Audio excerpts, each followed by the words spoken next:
जम्मू कश्मीर में यदि आगामी चुनाव होते हैं तो उसमें 25 लाख नए वोटर जो है वो एक अहम भूमिका जो है वो निभा सकते हैं। ऐसा साफ तौर से जम्मू कश्मीर में की सियासत में इस समय हलचल में देखी जा रही है। विपक्ष इस पर एकजुट हो चुका है और कल यानी 22 तारीख को एक ऑल पार्टी मीटिंग भी कश्मीर में आयोजित हो रही है, जिसमें सभी पार्टियां मंथन करेंगी कि क्या ये 25 लाख नए वोटर्स जो है ये किसी एक पर्टिकुलर पार्टी को फायदा देने के लिए तो नहीं की जा रही। इस विषय पर चर्चा के लिए मेरे साथ मौजूद हैं नेशनल कॉन्फ्रेंस के जोन प्रेसिडेंट संदीप सिंह जी। संदीप जी, आपको स्वागत है। Thank you. संदीप जी, सबसे पहले आप किस तरह से देखते हैं कि 25 लाख नए वोटर्स, हालांकि सरकार ने यह पक्ष साफ किया है कि इसमें वो लोग भी हैं जो अभी ताज़ा 18 साल के हुए हैं, युवा पीढ़ी, यानी अपने ही लोग हैं जम्मू कश्मीर में।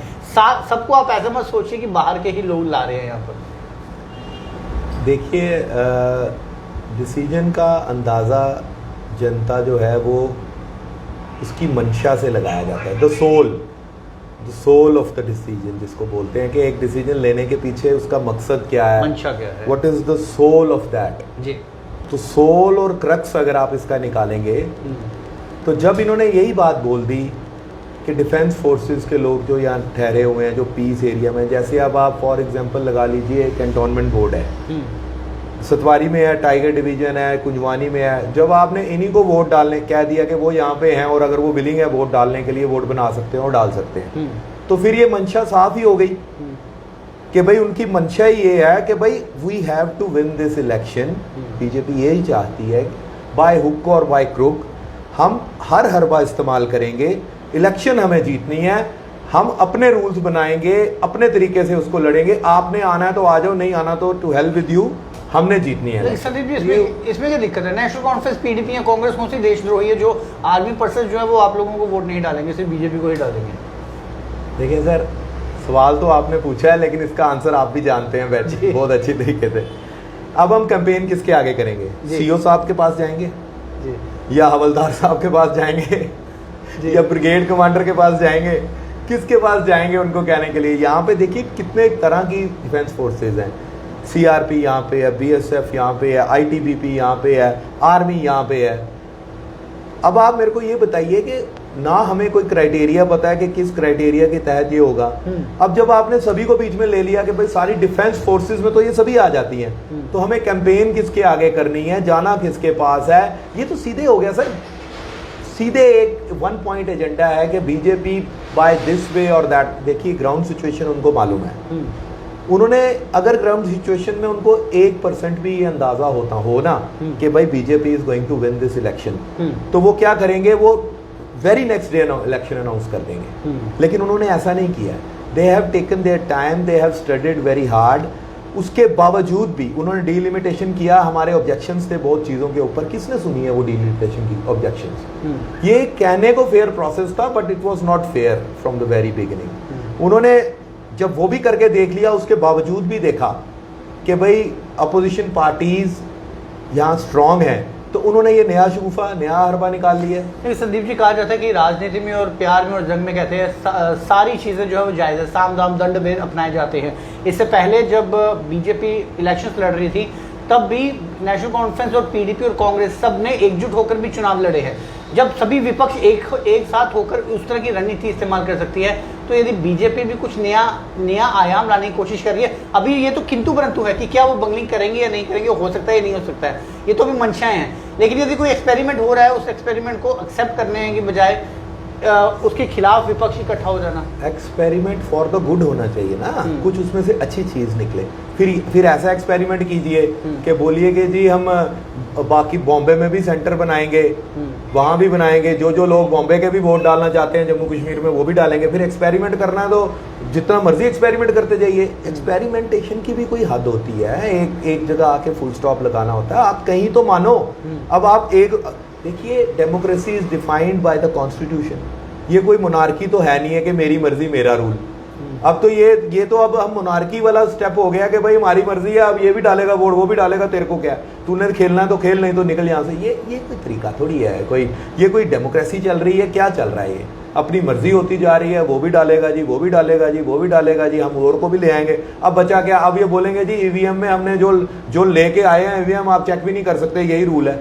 अब आप नहीं देख सकते ईवीएम आप हम पे शक कर रहे हो, आप देशद्रोही हो, ईवीएम चेक कर रहे हो। क्या ईवीएम गवर्नमेंट ऑफ इंडिया ने भेजी है गलत हो सकती है? अब हम वो भी चुप, भाई ठीक है भाई, गवर्नमेंट ऑफ, हम देशद्रोही ना हो जाए। हर बात में ही हर बात की कोई ना कोई वो लिमिट लगा दी है, हर बात के ऊपर कंडीशन लगा दी है, ऐसे थोड़ी होता है। आप लोगों का एतमाद बहाल करना चाहते हैं डेमोक्रेसी के ऊपर, कॉन्स्टिट्यूशन ऑफ इंडिया के ऊपर, और ये वाले स्टेप्स थोड़ी लिए जाते हैं। अगर आप डेमोक्रेटिक वे में इलेक्शन करवाने चाहते हैं तो आप अपोजिशन को ऑन बोर्ड लीजिए, उनको बोलिए हाँ भाई बताइए आपको क्या क्या चाहिए, हम डेमोक्रेटिक प्रोसेस के लिए वचनबद्ध है, आप बताइए कैसे मिलके करें। नेशनल कॉन्फ्रेंस को लगता है कि बीजेपी जो हथकंडे अपना रही है वो चुनावों के लिए अपना रही है, और क्या इस समय दुरुस्त है? बीजेपी भी चाहती है कि इस समय चुनाव होने चाहिए? मुझे लगता नहीं है, मुझे लगता नहीं है। अगर वो चाहते होते तो ये बहुत देर पहले भी किया जा सकता था। आज कितने साल हो गए हैं, 370 तोड़े हुए भी इतनी देर हो गई है। देखिए ये बात कह देनी कि जब हालात ठीक होंगे, उसकी कोई स्पेसिफाइड डेफिनेशन तो है नहीं है। वो जब कौन डिसाइड करेगा? वो जब तो कभी आएगा नहीं। 96 में जब इलेक्शन हुए थे तब भी हालात आपको पता कैसे थे, तब भी किलिंग्स हो रही थी, उसके बावजूद भी गवर्नमेंट ऑफ इंडिया ने इनिशिएटिव लिया था कि भाई डेमोक्रेटिक गवर्नमेंट बहाल करें, लोगों को कुछ राहत दें। लेकिन वो जब अब इनका है कि जब, अब वो जब की डेफिनेशन कोई भी नहीं कह सकता कि जब कल किलिंग्स हुई हैं कश्मीरी पंडित मरे, अब इसका मतलब अभी भी ठीक नहीं है।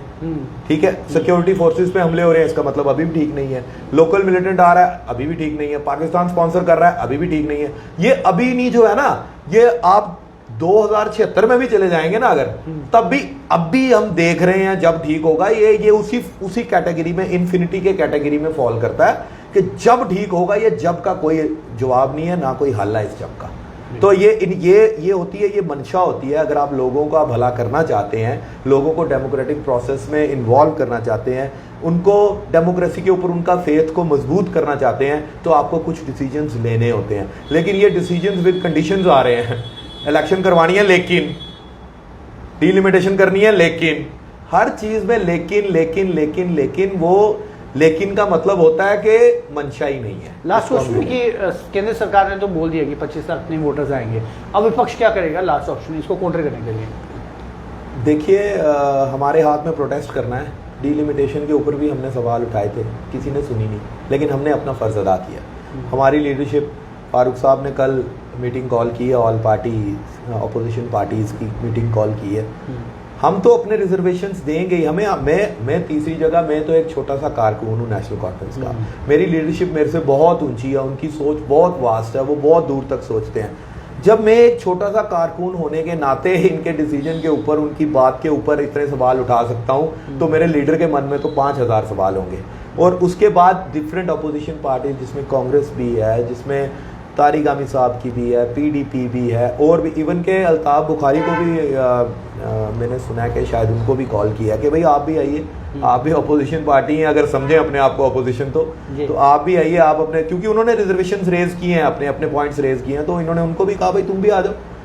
अब ज्वाइंटली फाइट तो हम करेंगे, लेकिन हम ऑब्जेक्शंस रेज कर सकते हैं, गवर्नमेंट ऑफ इंडिया को कह सकते हैं कि भाई आप गलत कर रहे हैं, ठीक कर रहे हैं। मानना ना मानना उनके हाथ में, क्योंकि जिसके हाथ में पावर होती है, अगर वो पावर का अच्छा इस्तेमाल करना चाहे तो अच्छाई फैलती है, अगर वो पावर का बेजा इस्तेमाल करना चाहे और लोगों को डराने धमकाने और विप से चलाना चाहे तो वो वैसा भी कर सकता है। बहुत बहुत शुक्रिया। तो विपक्ष जो है वो एकजुट हो रहा है, और 25 लाख नए वोटर्स का कहीं गलत इस्तेमाल ना हो। विपक्ष को मंशा है कि शायद एक पर्टिकुलर पार्टी जो है वो इसका दुरुपयोग कर खुद इसका मफाद और इसका फ़ायदा जो है वो उठा सकती है। इसको लेकर विपक्ष एकजुट हुआ है। अब देखना यह है कि क्या विपक्ष की ये प्रयास, जो कि कल से ऑल पार्टी मीटिंग होंगे, क्या वो प्रयास को हल लाएंगे, या फिर विपक्ष जिस बात से घबरा रहा है कि जो एक स्ट्रैटेजी तैयार की जा रही है केंद्र सरकार द्वारा जम्मू कश्मीर के चुनावों के और यहाँ की लोकतांत्रिक सरकार को गठन करने के लिए, तो शायद वो मंशा कहीं पूरी ना हो जाए। फिलहाल आप जुड़ रहे हैं स्टूडियो न्यूज़ के साथ।